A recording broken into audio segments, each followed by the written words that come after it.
पत्नी नेमकी कुणाची या वादातून पहिल्या पतीने आपल्याला सोडून गेलेल्या पत्नीसह तिच्या दुसऱ्या पतीवर कोयत्याने वार केल्याची घटना अंबरनाथमध्ये घडली। यामध्ये हे दोघेही गंभीररीत्या जखमी झाले असून त्यांच्यावर मुंबईच्या खासगी रुग्णालयात उपचार सुरू आहेत।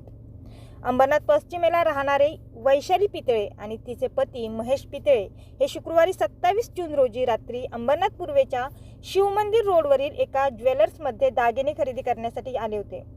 यावेळी वैशालीचा पहिला पती लाभेश प्रभाकर म्हात्रे हा रिक्षा घेऊन तिथे आला आणि त्याने वैशालीवर धारदार कोयत्याने हल्ला चढवला। यात वैशालीच्या दोन्ही हातावर आणि गुडघ्यावर वार करून लाभेशने तिला गंभीररीत्या जखमी केलं। यावेळी वैशालीला वाचवण्यासाठी तिचा दुसरा पती महेश पितळे हा मध्ये पडला असता त्याच्याही हातावर लाभेश म्हात्रेने कोयत्याने वार केले। या हल्ल्यात जखमी झालेल्या वैशाली आणि महेश यांनी सुरुवातीला जवळच्या खासगी रुग्णालयात उपचारांसाठी धाव घेतली, मात्र तिथे प्राथमिक उपचार करून त्यांना मुलुंडच्या फोर्टिस हॉस्पिटलमध्ये पुढील उपचारांसाठी हलवण्यात आलं।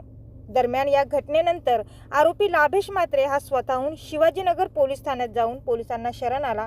या प्रकरणी त्याच्या विरोधात गंभीर हत्याराने दुखापत करणे यांसह भारतीय हत्यार कायद्यान्वये गुन्हा दाखल करण्यात आला असून त्याला अटक करण्यात आल्याची माहिती पोलीस उपायुक्त सचिन गोरे यांनी दिली।